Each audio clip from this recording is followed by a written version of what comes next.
Hallo und herzlich willkommen zur neuen Folge von daddelt, Aviary Attorney. Ja, wir haben unsere Faktensuche nicht zu 100% abschließen können.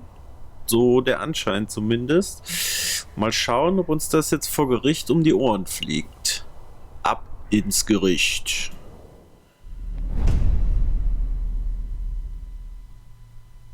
Once again, Falcon and Sparrowson find themselves waiting outside the doors of the Tribunal de Grand Instance. Are you feeling nervous, Falcon? Yes. Of course I'm nervous. What have we learned about Prince Juan? What do we know about the real murderer? Nothing. Easy there, Falcon. We can do this.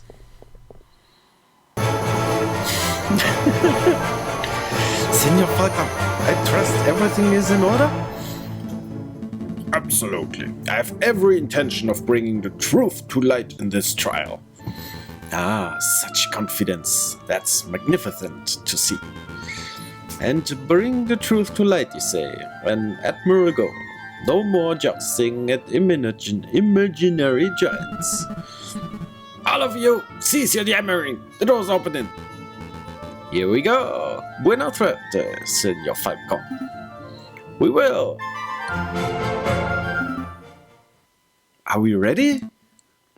We're ready. Bam!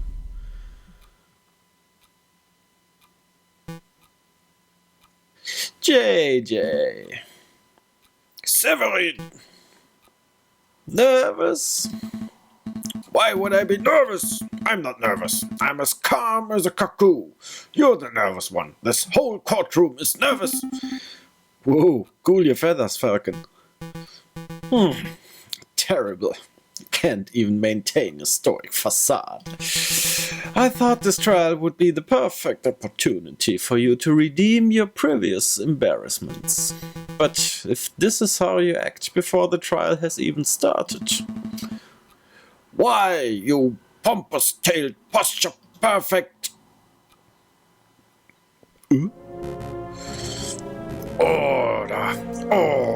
Let's all settle down. Court is now in session. Shh, Falcon. What is it? Is it me, or does the primary judge look hairier today? That's a different judge to the one who resided over them Cataline's trial, you doofus. Oh, still, it's a little strange, isn't it?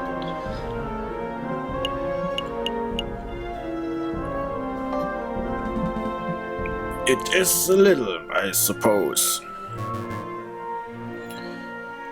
Excuse me, Your Honor. I was under the impression that Judge Maxime would be residing over this case. Where is he? Judge Maxime has gone on temporary sick leave due to a terrible accident with a flight of stairs. But rest assured, assessors, prosecutors, defense, and members of the jury that I am more than qualified to fill his shoes.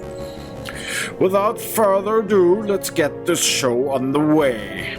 This is the trial of Prince Juan Querido, who stands accused of murdering Major Howell and of conspiring to murder the king himself. Roll call. The defense is present and ready, Your Honor.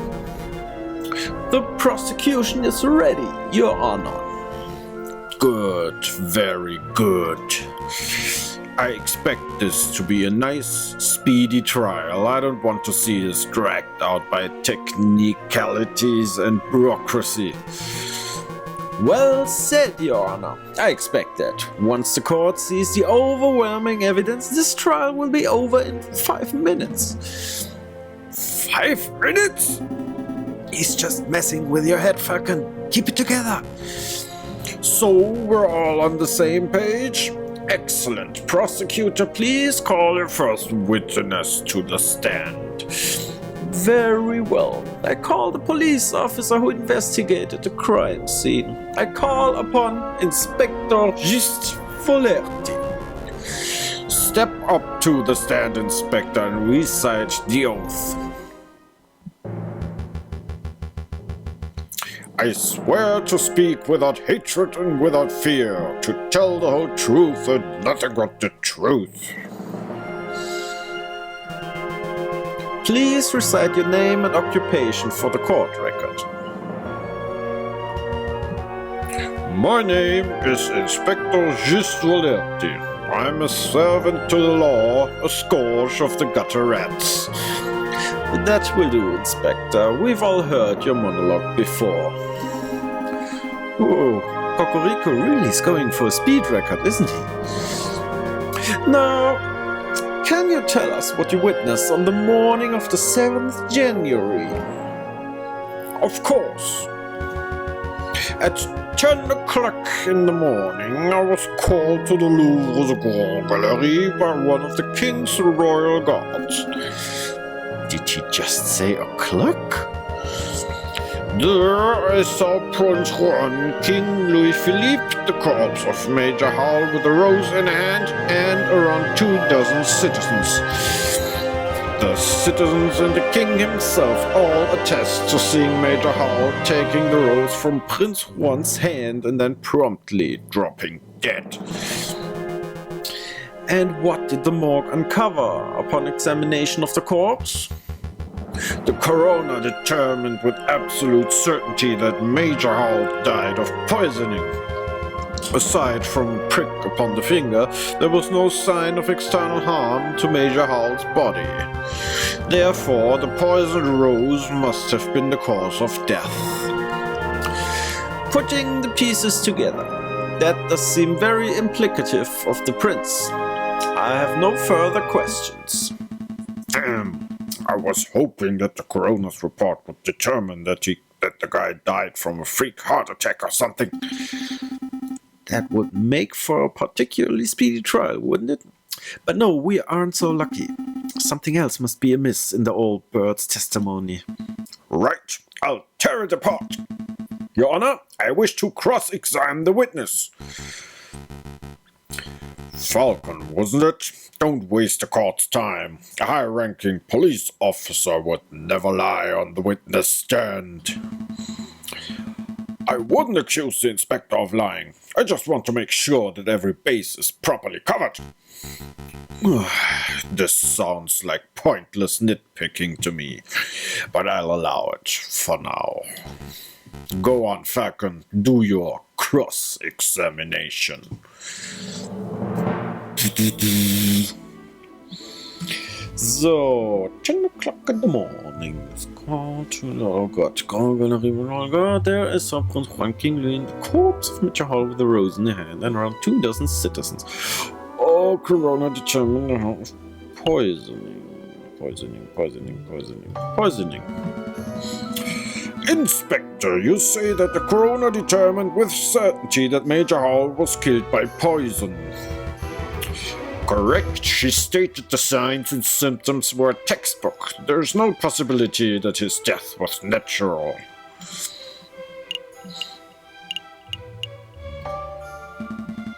Did the coroner mention specifically what kind of poison it was? He was not certain. At first the coroner posited that it was a plant-borne poison like that of the aconite flower. But when he learned how fast the poison had taken effect, he noted that this was atypical of aconite. Consequently, he suggested that it may have been some newly engineered concoction. A newly engineered poison, you say? Well, that only reaffirms that this was a very deliberate assassination attempt.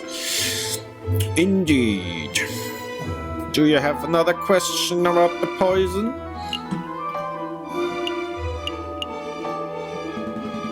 How exactly was Major Howell poisoned? What was the delivery mechanism? His finger was pricked by the poisoned rose. He even commented out loud about it seconds before dying. All 22 citizens who witnessed the murder attested to seeing and hearing this. Is there any possibility that he was poisoned by something else? What an absurd thing to ask, JJ. You must heard that 22 people saw the victim prick his finger and die. What are you suggesting? That the pricked finger had no relation to the poisoning? That's exactly what I'm saying. I don't doubt that Major Hall was poisoned, but I do doubt that the rose was the cause. Unbelievable! Only a total buffoon could fail to draw the blatant link here. JJ, as tempting as it is to sit here and lecture you on the basics of cause and effect, I'll end this discussion painlessly. Inspector, please tell the defense that you found traces of poison on the thorns of the rose itself. That should alleviate all doubt that the rose was in fact the poison delivery mechanism. Actually, I can't tell him that. I dread to ask, but why not? We didn't check the rose for traces of poison. It just seemed obvious that the rose caused the poisoning, given the timing of the incident. Well then, now would be a good time to make a test. Here's a marvelous thought. We prick the finger of the defendant with the rose. If there is no poison on the rose, then Prince Juan lives and he is free to go. If the rose is poisoned, then the prince dies. But that's okay, because the punishment would be just and fitting of the crime. A marvelous suggestion. What is this? A witch trial? This isn't America, Severin. That's not how we do things here. Calm your feathers, JJ. It was clearly a joke. There are far more humane ways of testing for poison. I'm sure the inspector will perform his duty with due diligence. Actually, we won't be able to test the rose for poison at all. Why is that? Given the dangerous nature of the flower, it was destroyed by the police force. We burned it to ashes. Such unprofessionalism. If we have no way to know whether the rose was poisoned, then this whole trial ought to be called in question. Nice try, JJ. But through the process of reasoning by elimination, we can still deduce with absolute certainty that the rose was poisoned. In other words, there was nothing else at the crime scene that could have caused the poisoning. Wrong! There was something else at the crime scene that could have contained the poison. Something the investigative police blindly overlooked. The Schokolade. Look at this. What am I supposed to be looking at? It's the paper wrapper to a piece of chocolate. It was found in the Louvre, the Salle du Tibre to be precise, and we can date its consumption to the day of the incident. You're not suggesting that Major Howell ate a piece of poisoned chocolate moments before he died? I almost certainly am. Ooh. You gained a little favor with the jury. Did you see this wrapper at the crime scene for yourself, Inspector? The police force does not have the time nor resources to throw every piece of trash at every crime scene, I'm afraid. In other words, you overlooked it. Astounding unprofessionalism. The prosecution is right to be disgusted. What a disgraceful display, Inspector. I offer my apologies, Your Honor. I don't want your apologies. I want you to do your damn job properly. Get off the witness podium before I kick you off myself. As you wish. I'll take my leave. Until next time, monsieur. So let me get this straight. This chocolate wrapper was found at the crime scene? Correct. And you have reason to believe that it was consumed on the day of the incident? I do. I have an expert food-tasting witness who is willing to testify, if need be. You have a foodie witness? I don't recall anyone like that. Who on earth are you talking about, Falcon? Oh, I see. But do you know for certain that Major Howell consumed this chocolate? Well, that is a fact that we are still investigating. I see. And do you have evidence that this chocolate was in fact poisoned? Again, that is something that may require a little more time to definitively prove. So then, in actuality, you do not have evidence that Major Howell consumed some poisoned chocolate. Instead, you have a solitary piece of rubbish that you plucked straight out of the gutter.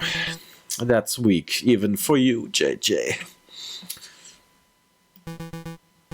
Let's move things along. I have another witness I would like to summon. He's a man who claims to have had an excellent view of the people going in and out of the Louvre at the time of the incident. I call upon Monsieur Toussaint Kingley.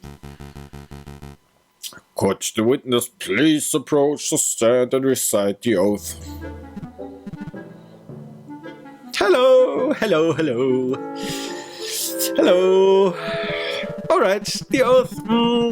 I swear to speak without hatred and without fear, to tell the whole truth and nothing but the truth. Please state your full name and occupation for the court record.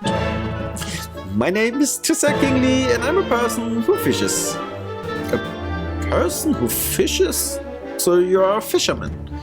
Oh, is that how it is? I thought the French justice system was better than this. I beg your pardon? Here comes Toussaint Kingley, the kingfisher. Clearly he must be a fisherman because, didn't you hear? All kingfishers are fishermen. Well, you're carrying a fishing rod. And can a man not carry a fishing rod, reel and bait without being branded a fisherman? Look, the prosecutor is carrying a riding crop. Clearly he must be a course jockey.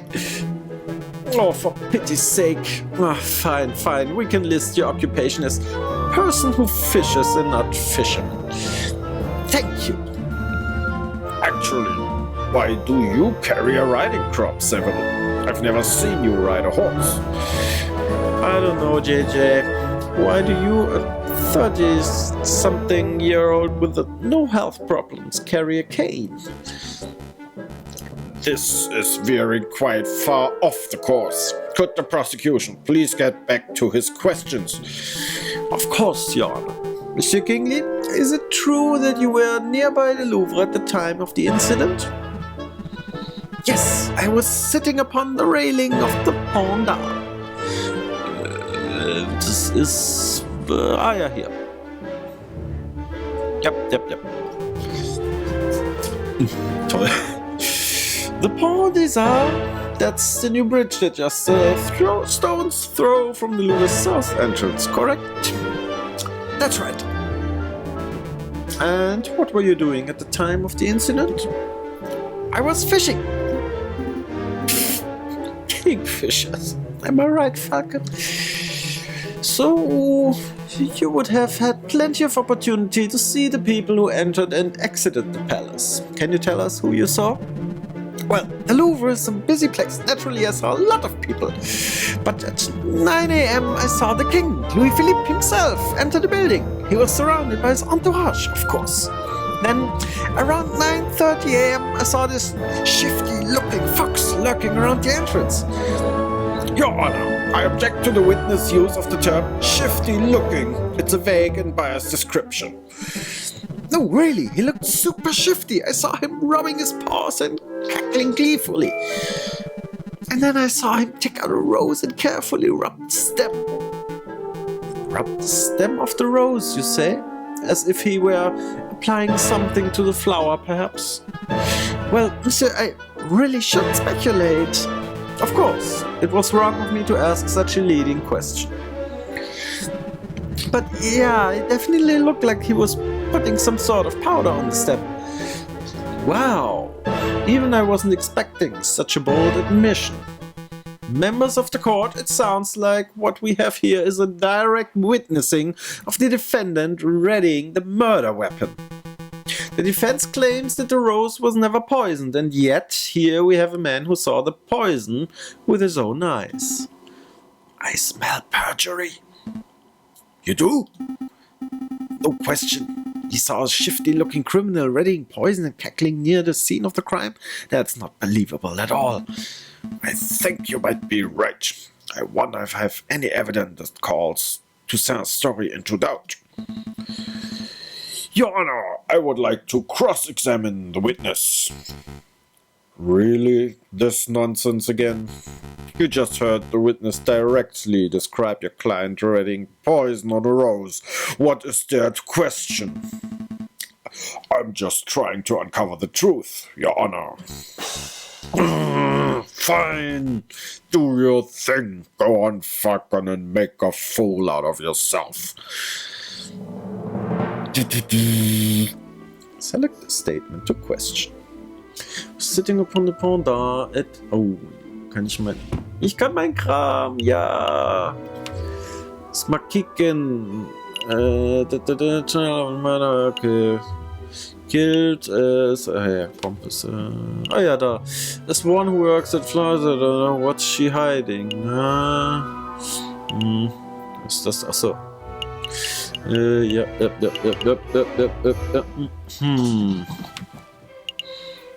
Na gut. Kohle bringt mir jetzt auch gerade nix. Major Hart took a rose from President Thornton and was supposedly coated in poison. The book and John gave us a book paid for Don Quixote. Was found 2-jähriger an der Louvre's West Entrance. Business card. Okay. Cheaty fuck.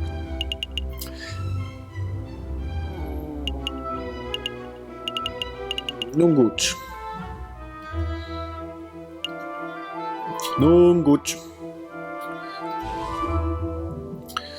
Sort of powder. I hear it carefully rips some sort of powder. Sitting upon the powder. Monsieur Kingley, you say that you were sitting upon the railings of the Port des Arts on the morning of the incident? Yep.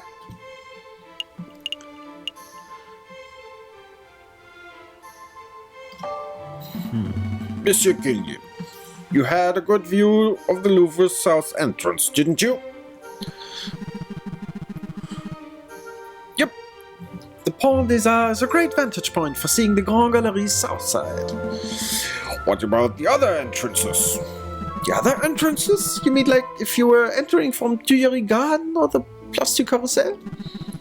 No, I couldn't possibly see those areas from the bridge. But of course, that isn't relevant. Monsieur Kingley witnessed Prince Juan entering the south entrance with flower in hand, and that's what counts. What if Prince Juan didn't enter from the south entrance? What if he approached the Louvre from...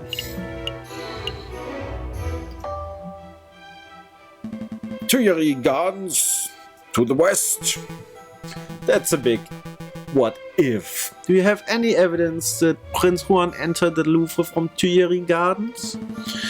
As a matter of fact, yes, I do. I have definitive proof that Prince Juan approached from the west, not the south. Hey, I know what I saw, monsieur.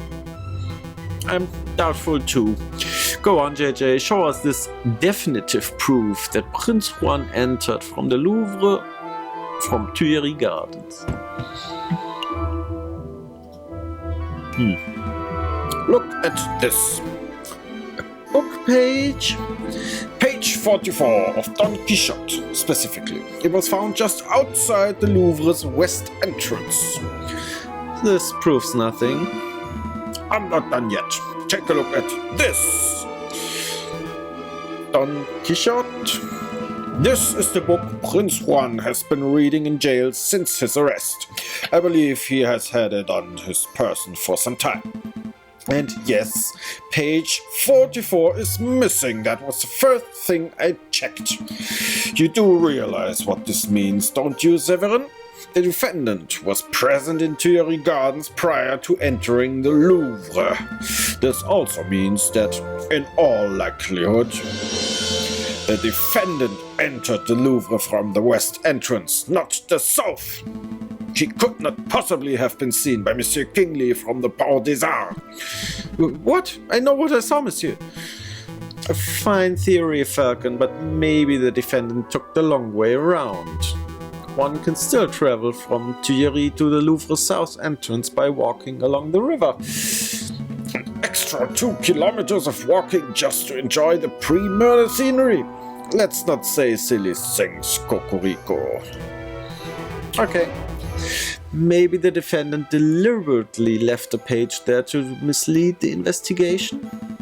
Now you're the one who's blindly speculating. It's not blind speculation, it's a viable hypothesis. You are fond of logic, aren't you, Cocorico? Let's talk about Occam's razor. When torn between two seemingly equal hypotheses, we must side with the one that imposes the fewest assumptions. Which of these theories take fewer assumptions? 1. The page from Prince Juan's book fell out on his way to the Louvre south entrance. 2. Prince Juan deliberately planted the page on the off chance that it would be discovered, then he took the long way around.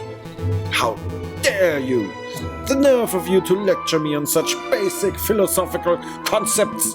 I'll stop lecturing you when you stop making such basic mistakes. Monsieur Falcon, please calm yourself. What is the point of all this yammering? The ultimate point is that Toussaint's testimony is fabricated, made up, utter fiction. No, everything I said is the truth. I suspect the witness isn't even a fisherman. I'm not a fisherman. See, he admits it himself. That's not what I meant. What a twist. Prosecutor, you have something that would put this arrogant Falcon in his place, don't you? I must concede. You concede? On this point, at least. Falcon's evidence strongly suggests that the key component of Mr. Kingsley's testimony is false. No! This doesn't mean that Prince Juan is innocent, of course. All Falcon has demonstrated is that this particular witness is unreliable. But I did see something, I really did. Alright, so maybe I didn't exactly see a shifty-looking fox. I made that part for the story up. But I did see a swan lurking around the south entrance on the morning of the murder. A swan? Do shut up, witness. Your word is mud at this point. How can we possibly trust anything you have to say? Your Honor, Judge Romulus, we're out of time. We're 10 minutes overdue to start the Herr vs. Tortoise trial. It's that late already? Curses. I was hoping we could have the case wrapped up in a single trial session. It's a shame. But ultimately, an accurate sentencing is always preferable to a speedy sentencing. Yes, all right. I don't need to hear you moralizing. Court will resume this Friday, the 21st of January at 9 o'clock. Don't be late. Prosecutor, do your damn job. Get the stupid fox a conviction already. I will do my best to ensure that the justice is served, Your Honor. Bam! A lot came up in that trial, huh? Yeah, no doubt about that. But something's bothering me. Why would that fisherman guy, Mr. Kingsley, lie on the witness stand?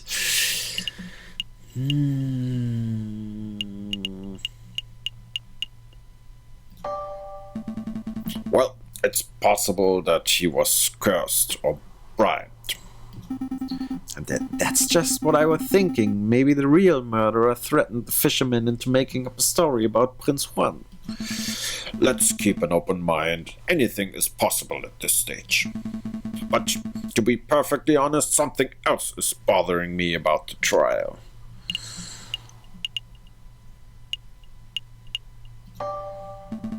Judge Romulus. He's acting without a shred of professionalism. He's obviously more interested in securing a guilty verdict than he is in discovering the truth. But why? Maybe he has a vendetta against Spanish royalty. I'm not so sure. There must be something else at work here. Excuse me? Monsieur Falcon? Sorry to bother you, but this letter just arrived. I think it's for you. A letter for me? I wonder why it wasn't sent to my office. Have you been demoted to courier status, Rupert? Oh, hush, hush, Sparrowson. I don't need to be pitied by a first-year dropout. Oh, good comeback. So, what does the letter say, Falcon? It's a threat. A threat made with the cut-out newspaper letters. Whoa! I didn't know those things really actually existed. Let me see. Falcon, stop your investigation or there will be consequences. Scary. There is no question that this letter originated from Major Howell's murderer. He or she must be aware that we are getting close to uncovering the truth. Sounds about right. But why would the person write cut-out newspaper letters like this? Masking one's handwriting would be the most common reason. Although I can't help but wonder why there would bother, since we don't have any handwriting samples to compare it to. We're still going ahead with our investigation though, right? Oh yes, absolutely. If a lawyer were deterred every time he received a threatening letter, they would never get any work done. Besides, with only 3 days before the next trial session, we can't afford to be worrying about petty things like this. Tuesday, Wednesday, Thursday. Well, you're right. Let's make those days count. Boom! It's a new day. Die erste Runde vor Gericht ging schon mal an uns. Denke ich. Ich denke, das kann man so sehen. Deshalb machen wir jetzt eine kurze Pause. Wir sehen uns bei der nächsten Folge von Dennis Daddelt, Aviary Attorney. Wenn es darum geht, neue Fakten zu sammeln. Yay!